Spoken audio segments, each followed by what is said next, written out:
Smithsonian principles. And so it's a tough road ahead, but increasingly the burden has to rest on the Iraqis and not on the American troops.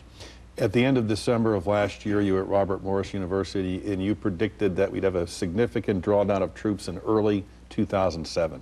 That hasn't happened. It hasn't happened. A different choice was made by the president. The president received advice from his military advisors last fall that said, do not send more troops. General Abizaid went before the Congress, the commander of Central Command, and said he had consulted with all of his division commanders in Iraq and all of the senior commanders, and none of them wanted to send additional troops. They thought the strategy at that point should be to put the burden on the Iraqis to resolve what I call a civil war, which they didn't call a civil war, but I think that's what it is. And in the course of the fall, the Baker-Hamilton Commission came up with their report, which said a temporary surge might be useful, but as a way of getting to a different kind of strategy, which is to pull back from direct confrontation in places like Baghdad and provide a security net around it and let the Iraqis deal with the civil war. And our focus should be on training the Iraqis to do that, not pulling out. We're not going to walk away from this problem, Tim. Even if we wanted to, we're not going to walk away. So cut and run is not anybody's option. It can't be an option. The question is, are we doing it in the best possible way? Are we delaying the inevitable conclusion of this civil war that ultimately will be fought out between Sunnis and Shias, Shias and Shias, Sunnis and Al-Qaeda? And Al-Qaeda is a relatively small percentage of this overall problem, but a very violent percentage. As the National Intelligence Estimate characterizes Al-Qaeda, it says they are the accelerant. They have the most effective bombs, the more vicious soldiers that are on the battlefield in this civil war. And so they have to be dealt with. But it is not just an Al-Qaeda problem. It's much bigger than that. It is a sectarian conflict that I choose to call a civil war. In light of the fact that the president fired his Secretary of Defense, fired his chairman of the Joint Chiefs of Staff, has now taken line responsibility for the war away from his national security advisor and given it to a war czar in the White House, isn't that an acknowledgement that the war has been, if not a mistake, terribly managed? I think it is acknowledgement that the president is not satisfied with the way in which the war has been managed. Now, you can move the deck chairs around and you can bring in new people and you can change organizational arrangements, but ultimately the president has the responsibility.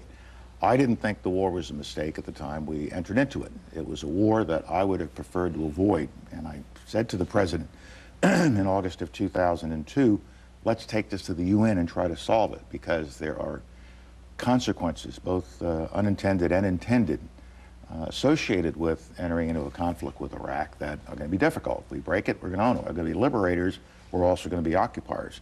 And the president did that. He took it to the UN, but he did not get a satisfactory solution from the UN, and he made a decision to use military force, and I supported him in that. But I think we have handled the aftermath of the fall of Baghdad in a very ineffective way. In light of the fact that we did not find the weapons of mass destruction, the president still describes the war as a war of choice, a war of necessity rather than choice. Vice President Cheney said we would do the same thing all over again. Knowing what you know today, would you do the same thing all over again? If we knew today, or knew then what we know today, that there were no weapons of mass destruction, I would have had nothing to take to the United Nations. The National Intelligence Estimate, which was the basis of my presentation, and, by the way, was the basis of the information that was given to the Congress that caused them to vote a resolution of support 4 months before my UN presentation. We rested our case on the existence of weapons of mass destruction that were a threat to us and could be given to terrorists, making it another kind of threat to us. I think without that weapons of mass destruction case, the justification would not have been there, even though Hussein was a terrible person. Human rights abuses abounded. He was cheating on the UN oil for food program. But I think it is doubtful that without the weapons of mass destruction case, the President, the Congress, the United Nations, and those who joined us in the conflict, the British, the Italians, the Spanish, the Australians, would have found a persuasive enough case to support a decision to go to war.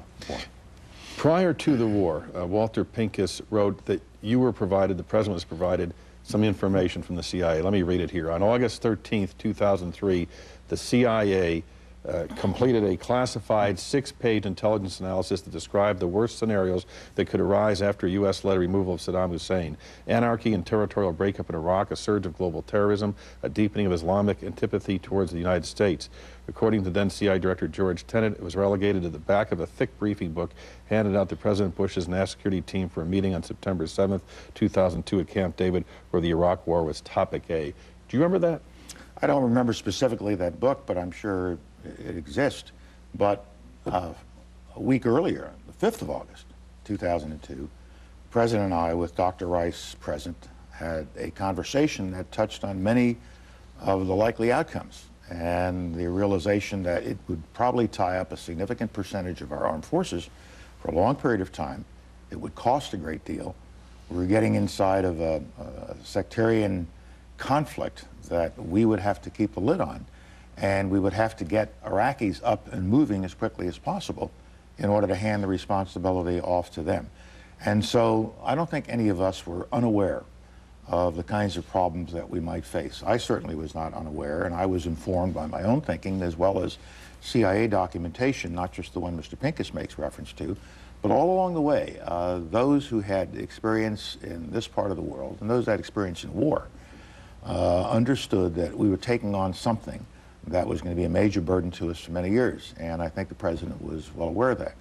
And my judgment is that we didn't prepare ourselves well enough for the kinds of challenges that occurred in the aftermath of the fall of Baghdad. The public posturing, however, some supporters of the war saying it would be a cakewalk. The Vice President of this program saying we'd be greeted as liberators. The public was not in any way girded with the notion that this could be tough slogging and could, in fact, result in deep sectarian violence and anarchy, as evidenced by the CIA report. I never used terms such as cakewalk, and I never had any illusions about this being simply a stroll to Baghdad and then everything was going to be wonderful.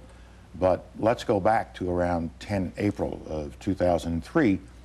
Saddam Hussein's statue fell on the 9th, and from the 10th of April for a month or two, everybody in the United States thought this was a terrific outcome.